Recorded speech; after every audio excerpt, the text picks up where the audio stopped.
მე-19 საუკუნის დასაწყისში რუსეთის იმპერატორებმა, კერძოდ ჯერ პავლე პირველმა, ხოლო შემდეგ მისმა ვაჟმა ალექსანდრე პირველმა ხელი მოაწერეს მანიფესტებს ქართლ-კახეთის სამეფოს გაუქმებისა და რუსეთის იმპერიის შემადგენლობაში შეყვანის შესახებ. ამ გადაწყვეტილებით ისინი საქართველოს ისტორიაში შევიდნენ როგორც პირველი დამპყრობლები, რომელთაც ბაგრატიონთა 1000-წლოვანი სამეფო დინასტიის წინამძღოლობით არსებული ქართული სახელმწიფოებრიობის ფესვებიანად მოსპობა მისი პოლიტიკური სახელის სამუდამოდ წაშლას სცადეს. ისტორიიდან ცნობილია სხვა არანაკლებ სასტიკ დამპყრობელთა სახელები, რომლებსაც შესაძლოა იგივე სურდათ, რაც რუს იმპერატორებს, მაგრამ ქართული სახელმწიფოებრიობის ამა თუ იმ ფორმით არსებობას მაინც ეგუებოდნენ.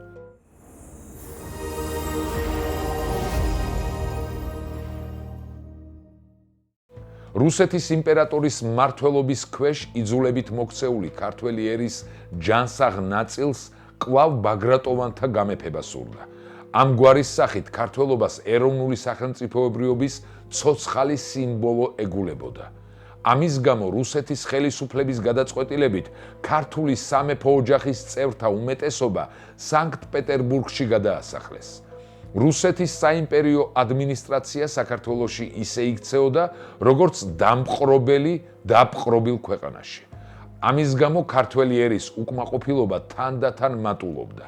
ყოველივე ზემოთქმულმა და განსაკუთრებით ეროვნული სახელმწიფოებრიობის გაუქმებამ თავისუფლების მოყვარე ქართველი ერის დიდი უკმაყოფილება გამოიწვია. ამას მოყვა სახალხო ამბოხება კახეთში 1802 წელს და აჯანყება მთიულეთში 1804 წელს, რომლებიც რუსეთის ადმინისტრაციამ სისხლში ჩაახშო. მოსახლეობის უკმაყოფილებას კარგად გამოხატავს აჯანყებულთა მოხსენების შემდეგი სიტყვები. ერთობით ვსწერთ ჩვენს მწუხარებას, რომელნიცა არ შესწრებიან წინაპარნი, მამანი და პაპანი ჩვენი ამისთანა მწუხარებას. აჯანყებაში ფაქტობრივად მისი დაწყებისთანავე ჩაება მეფე ერეკლე მეორის შვილიშვილი, 23 წლის ბატონიშვილი გრიგოლ იოანეს ძე, რომელიც დაიბადა 1789 წელს და გარდაიცვალა 1830 წელს. იგი წარმოსადეგი ახოვანი ვაჟკაცი ყოფილა. გრიგოლი ორ თავადსა და ორ აზნაურთან ერთად შეეცადა აჯანყების ალი ქართლშიც აებრიალებინა. 9 თებერვალს შიდა ქართლის მთიანეთში აჯანყება მიფეთქა. მთიულებმა და ფშავ-ხევსურებმა დუშეთი და ფასანაური აიღეს. მათ მოციქულები გაუგზავნეს გუდამაყრელებს, მოხევეებს და აჯანყებულთა დროშის ქვეშ დადგომა შესთავაზეს.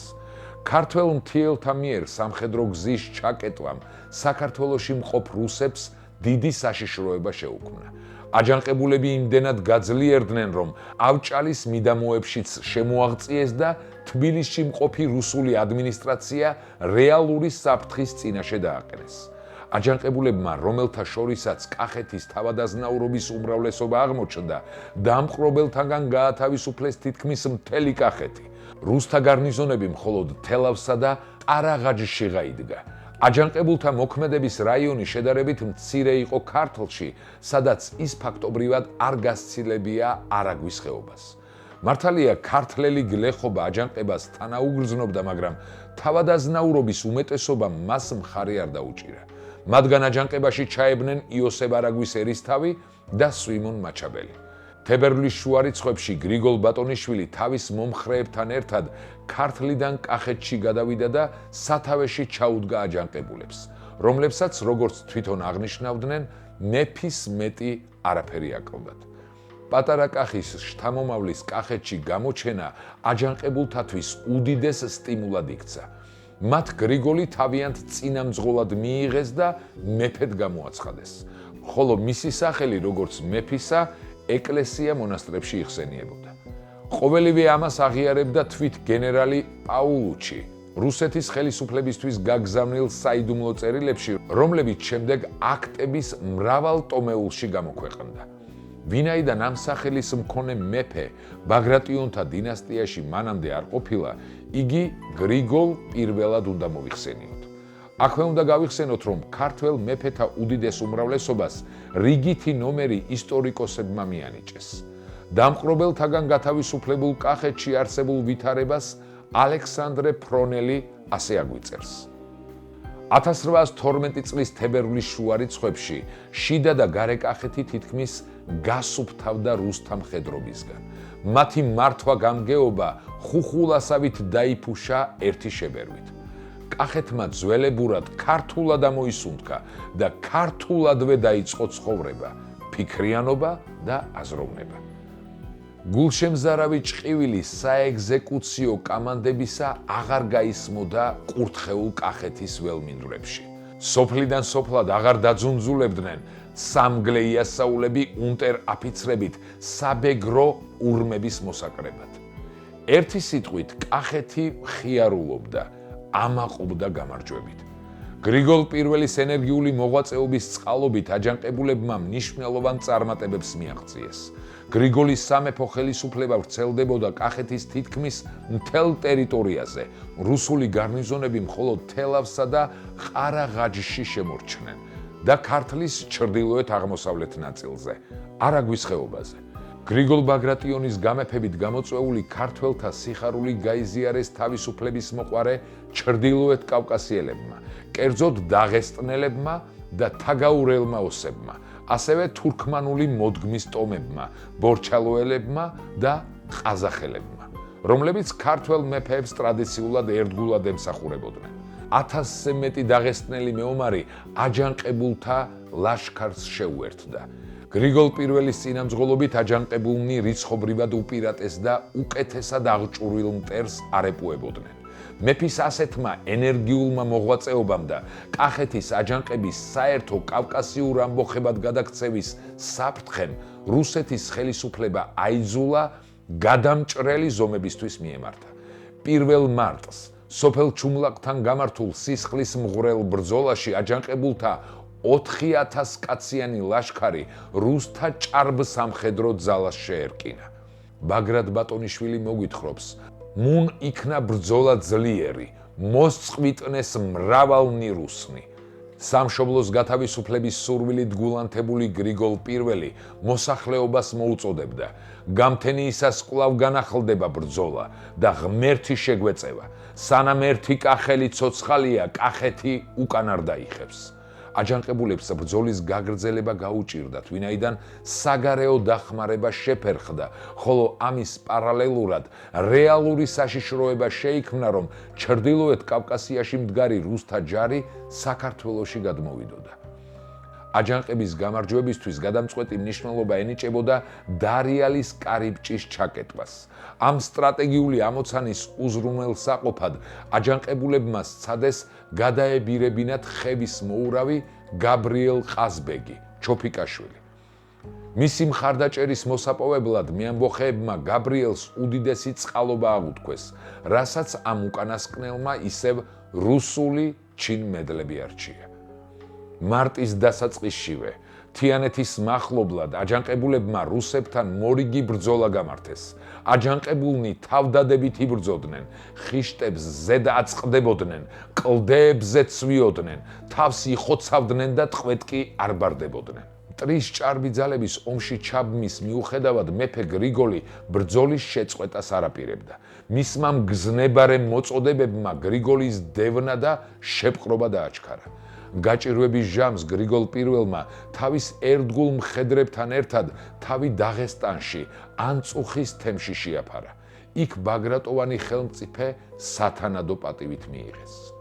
პაულუჩის საიდუმლო დავალებით ანწუხში ჩასულმა ზაზა ანდრონიკაშვილმა თავისი ნათესავი გრიგოლი დაარწმუნა, რომ რუსებმა მას დაუხოცეს მშობლები, რომელთა საგლოვადაც კახეთში შემოიტყუა. ასე ვერაგულად ჩაიგდეს ხელში უკანასკნელი ქართველი მეფე დამპყრობლებმა, რომლებმაც იგი 6 მარტს დაატუსაღეს და რუსეთში გაგზავნეს. აჯანყების პირველი ეტაპის ჩახშობა რუსებს ძვირად დაუჯდათ.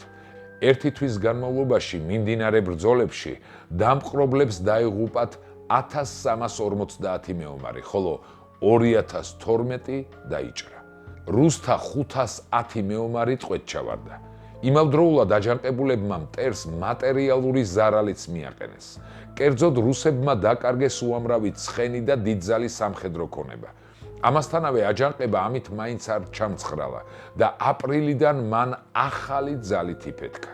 რუსეთში გადასახლებული გრიგოლი ბოლომდე ქართველ მამულიშვილად დარჩა. მან ლიტერატურულ მოღვაწეობას მიჰყო ხელი. თავის შემოქმედებაში აკრიტიკებდა იმ ქართველებს, რომლებიც ცდილობდნენ რუსებს დამსგავსებოდნენ. 1830 წლის 22 სექტემბერს სანქტ-პეტერბურგში გარდაიცვალა მეფეთყოფილი გრიგოლ ბაგრატიონი, რომელიც იმ ხანად სულ 41 წლისა იყო. დაკრძალეს წმინდა ალექსანდრე ნეველის ლავრაში, სადაც ქართული სამეფო ოჯახის არაერთი წარმომადგენელი განისვენებს. ამრიგად კახეთის 1812 წლის სახალხო აჯანყების საწყის ეტაპზე, კერძოდ 20 თებერვლიდან 6 მარტამდე ქართლ კახეთის მნიშვნელოვან ნაწილში მეფობდა გრიგოლ პირველი. იგი იყო რუს ოკუპანტთა წინააღმდეგ მებრძოლი ერთადერთი მეფე აღმოსავლეთ საქართველოში, რომლის ლეგიტიმური უფლებები აღიარა რუსული იმპერიალიზმის წინააღმდეგ მებრძოლმა ქართველი ერის ღირსეულმა ნაწილმა.